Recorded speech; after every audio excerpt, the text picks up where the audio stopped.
Рассвет изменил счет времени.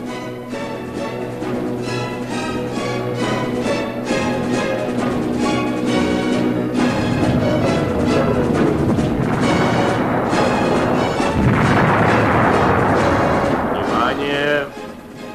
Говорит Москва. Сегодня в 4 часа утра, без всякого объявления войны, германские вооруженные силы атаковали границы Советского Союза. Началась Великая Отечественная война советского народа против немецко-фашистских захватчиков.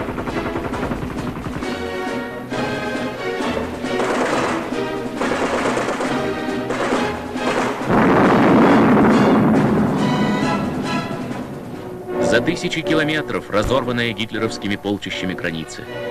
Здесь глубокий тыл. Здесь не слышны разрывы снарядов, но Казахстан сердцем слышит: наша Родина в опасности.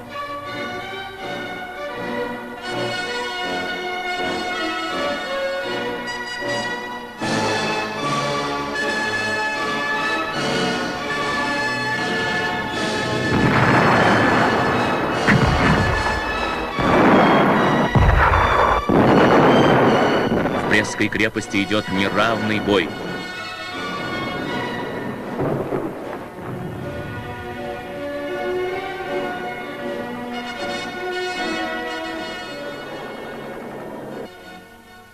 Вот передо мной кирпич, обгоревший, привезенный из Брестской крепости. Этот кирпич напоминает мне далекую мою юность. Первые бои начала Великой Отечественной войны. Кандидат исторических наук Габбас Жуматов. Война застала меня в одном из важнейших фортов Брестской крепости. Нас служило тогда на границе много казахстанцев. Особенно в нашем артиллерийском полку половину составляли наши товарищи из Казахстана.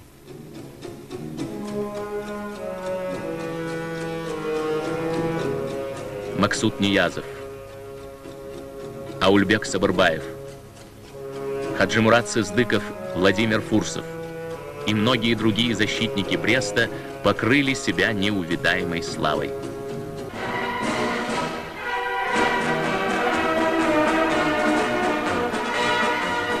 В эти грозные дни Казахстан поднимал добровольцев, сплачивал полки, формировал дивизии.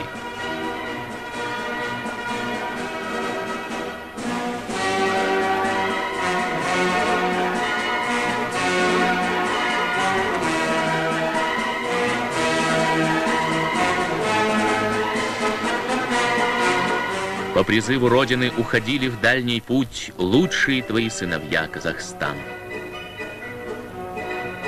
В рядах Красной Армии сражались 82 тысячи коммунистов республики, почти 2/3 всего состава Компартии Казахстана. 242 тысячи юношей и девушек, 70% нашей комсомолии ушли на фронт. «Война есть испытание всех экономических и организационных сил каждой нации», писал Владимир Ильич Ленин. И это испытание советский народ выдержал с честью. Война еще раз подтвердила прочность содружества народов СССР во главе с великим русским народом.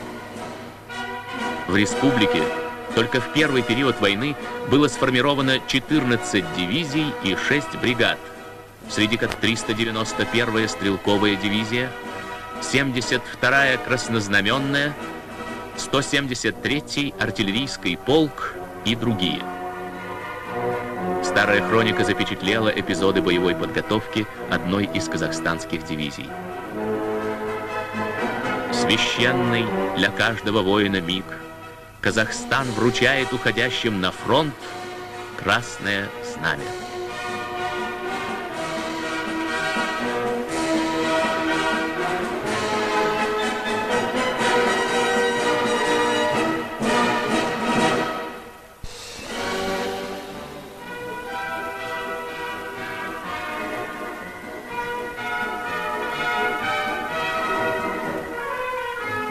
Так уходили на войну солдаты, которых потом народ с любовью назовет гвардейцами-панфиловцами.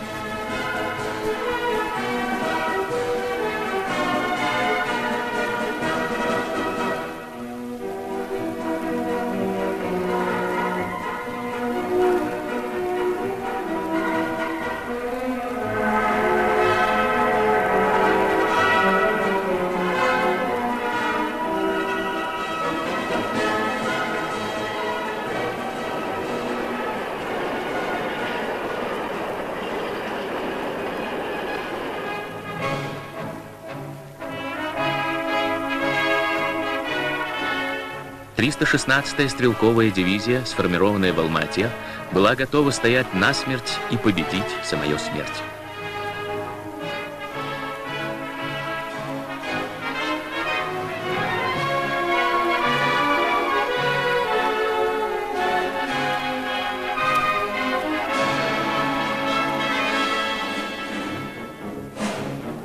Не только оружие вручала солдату Родина, она доверила ему самое дорогое — защиту столицы своей, Москвы. Красная площадь. Парад в честь Великого Октября в трудном для страны 41-м.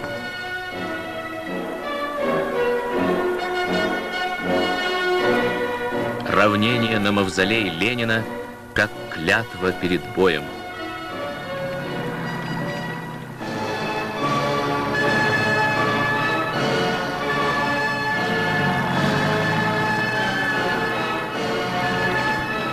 Весь советский народ грудью встал на защиту родной Москвы.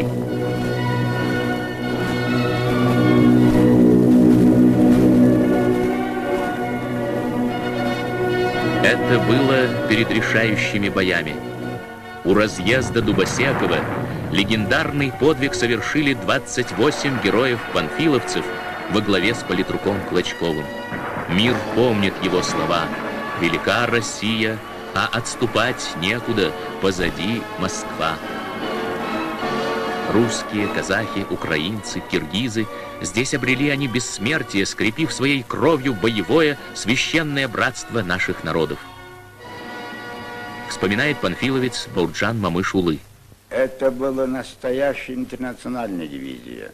В составе нашей дивизии были воевали в составе нашей дивизии представитель 36 национальностей народов. Это целый интернационализм, по сути, получается. И самый критический момент сражения под Москвой, эта дивизия явилась лабораторией интернационализма. Мы, панфиловцы, гордимся, что именно мы, панфиловцы, мы воевали под командованием этого скромного, тихого, умного, замечательного русского генерала Ивана Васильевича Панфилова. Его глаза горят священным гневом. Он смелый, недоступный и простой, на флангах, то на правом, то на левом своих полков выравнивает строй. Нет, никогда гвардейцы не забудут его дела и облик волевой. Он с нами, генерал Панфилов, всюду. Вот и теперь ведет нас в жаркий бой.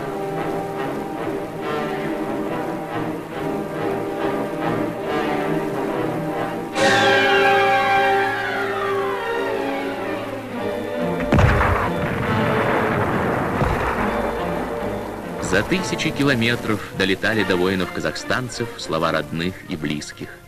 Здравствуй, мой сыночек Шура. Мы здесь, слава Богу, все живы и здоровы. Дома все в порядке. Ребятки учатся хорошо, все работают. Так что ты, родной мой, даже и не беспокойся за нас. Пусть узнают изверги силу нашу. Бей их, сынок, бей их крепко. Гони эту бандитскую шайку. Уничтожай каждого, кто пришел к нам с войной и пожаром. Стреляй их, извергов, убийц детей, за наши слезы, за поруганную русскую землю. Вперед, вперед, родные мои! за великую Родину!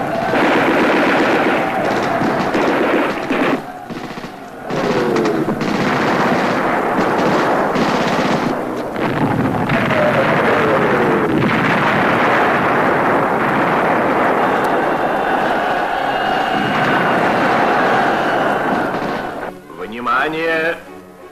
Внимание! Говорит Москва! Последний час. Провал немецкого плана окружения и взятия Москвы. Поражение немецких войск на подступах Москвы.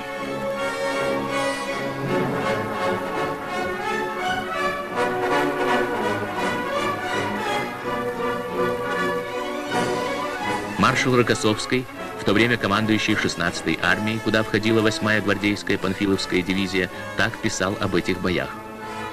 Картина боя и поведение наших войск вызвали у меня уверенность, что враг сложит свои кости. Панфиловцы с упорством героев отбивали противника.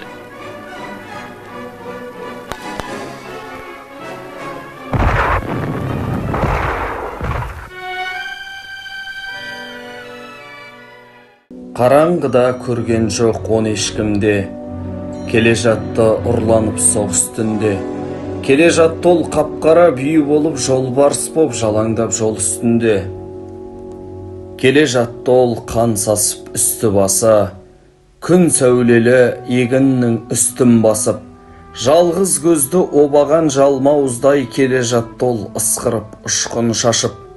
Келе жатты ол 1000 миллион қабірімен, Освенцимнің от шашқан тамұғымен, танкпенен таптады көгершінді, шегіршінді қопарды тамырымен, соғыс қиып өмірін жігіттердің, махаббатын ұрлады қарындастың. Өлді олар, еш қызық көре алмады, жер бетінде жастан сеп алмады. Олар өлді, тек аспан сау болсын деп, олар өлді, туған жер бар болсын деп.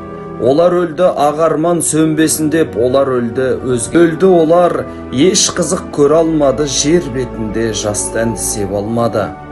Олар өлді, тек аспан сау болсын деп, олар өлді, туған жер бар болсын деп. Олар өлді, ағарман сөнбесін деп, олар өлді, өзгелер өлмесін деп. Олар жұтқан ауаны құлатпадық, олар жыртқан даланы жылатпадық. Олар өліп кеткенмен өлмей тұғын даңқы менен Берлинде бір аттадық.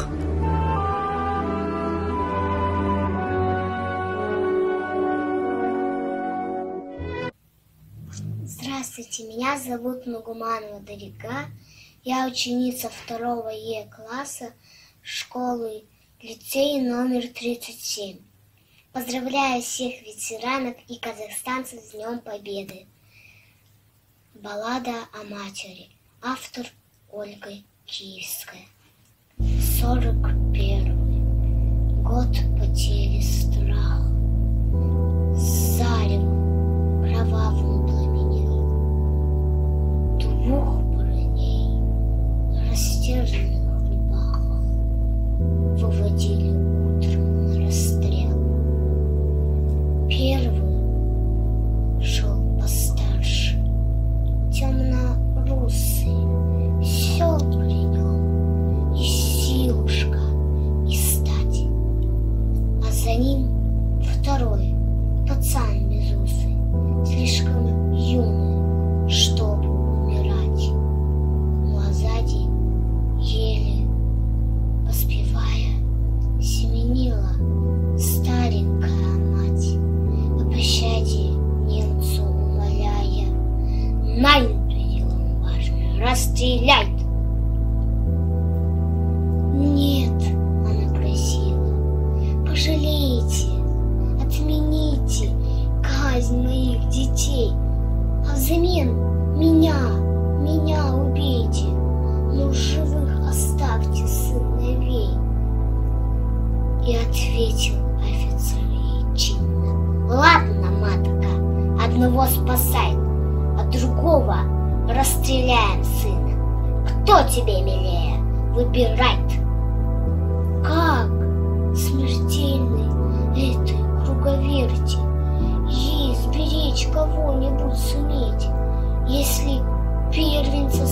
смерти, то последуешь обречен на смерть. Зарыдала мать, запричитала, вглядываясь в лица сыновей, будто бы неправду говорила, кто ранее, кто дороже ей. Взгляд туда-сюда переводила. О, не пожелаешь и врагу мук таких. Сынов перекрестила и призналась в лицо: не могу. Тут стояла непробиваемо, с наслаждением нюхая цветы. Помни, одного мы убиваем, а другого убиваешь ты. Старший, виновато улыбаясь, младшего к груди своей прижал.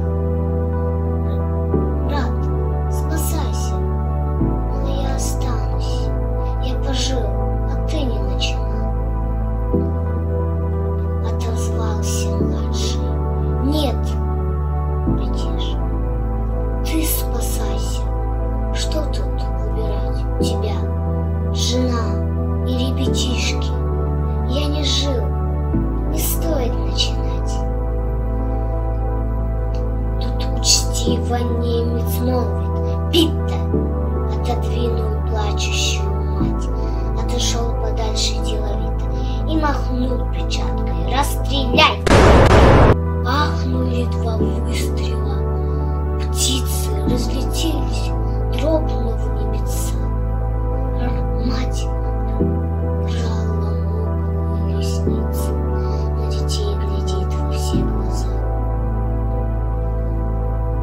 Они, обнявшись, как и прежде, спят свинцовым, беспробудным сном. Две кроленькие, две ее надежды, два крыла, пошедшие на сон. Мать безмолвна, сердцем каменеет. Уж не жить, сыночек, не цвести. Дура матка, поучает немец, одного могла бы хоть спасти. А она баюкала их тихо, вытирала с губ сынку. Вот такой убийственно великой может быть у матери любовь. Дымилась роща под горою, и вместе с ней горел закат. Нас оставалось только двое из 18 ребят. Как много их друзей хороших лежать осталось в темноте у незнакомого поселка на безымянной высоте. У незнакомого поселка на безымянной высоте.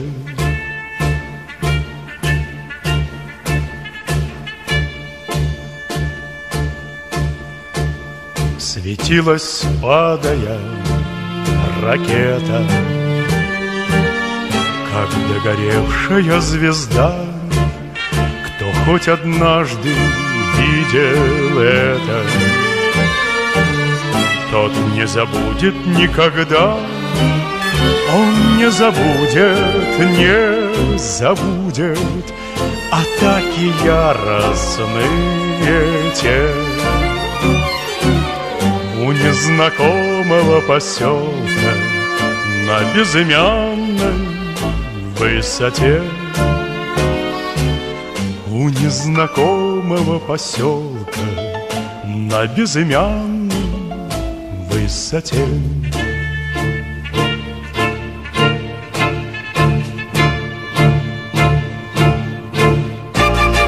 Над нами мессеры кружили, и было видно, словно днем, но только крепче мы дружили. Под перекрестным артогнем, и как бы трудно не бывало, и верен был своей мечте.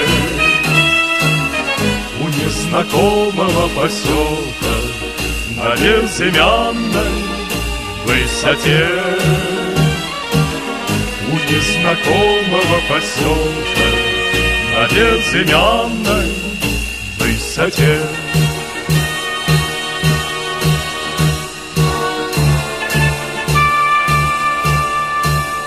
Мне часто снятся все ребята, друзья моих военных дней. Землянка наша в 3 наката,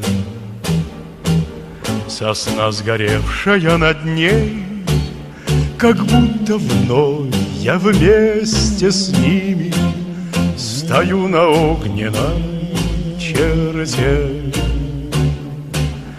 У незнакомого поселка на безымянной высоте, у незнакомого поселка на безымянной высоте.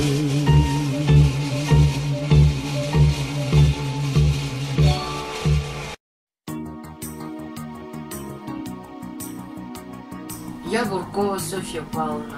Родилась 11 июля 1936 года в Акмолинске. Прожила всю жизнь здесь. Это моя родина, Менен Атаман. Я расскажу вам случай. Это дядя Коля, папин старший брат, когда вернулся с войны, он рассказывал, что их пришли, поезда не ходили, и они пешком до самой Москвы шли пешком. Где как, где по рельсам, где как. Вел их генерал. Казах, правда, фамилия не помню, забыла, простите меня. И русский тоже чин не помню, его помощник. Когда они пришли, Жуков говорит: боже мой, как хорошо, что вы пришли. Давайте будем воевать. Оружия нет, у кого что, берите и так воюйте. Но дело в том, что лето было, все были в отпусках.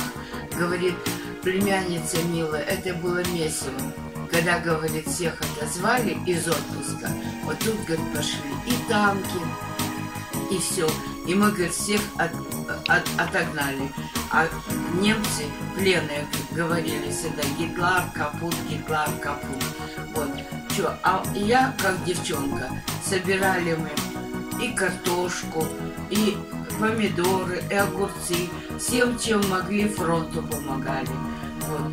Жила я на Пушкина 23, сейчас Республика называется. Рядом с нами был допризывный пункт. Вот кто что нам давал, то мы и сносили. Военкомат, там был призывной пункт, и вот мы туда все это сносили. Помогали, как умели, как могли. Но мы победили.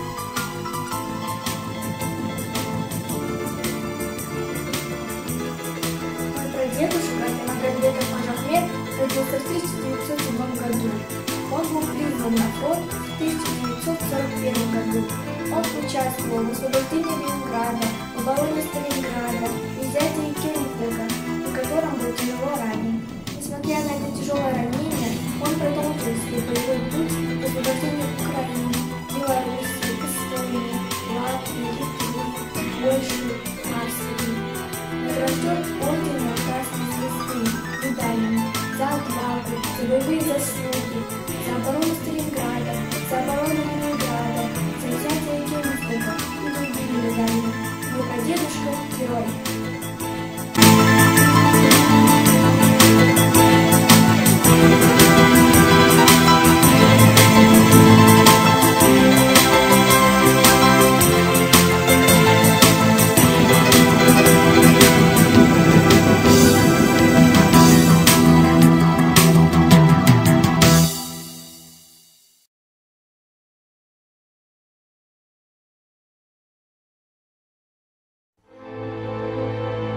Жаутаңдап қарап дала тұр. Көз жасын сүртіп жаңа бір. Хабарсыз ұлын сұрауға жолыңды тосып ана жүр. Қанша үйдің ұрлап адамын, қанша үйде сөніп қалды оттар. Көрдің бе ұлын, ананы, соғыстан қайтқан солдаттар. Кешікпей жарым келер деп, төрінен сайлап орынды. Батысқа қарап елеңдеп, ару жүр тосып жолынды. Көтерді бәрін ауырдың, азамат болып ардақтар. Көрдің бе жарын арудың, соғыстан қайтқан солдаттар. Кетерде солдат жарының ішінде қалған ана жол.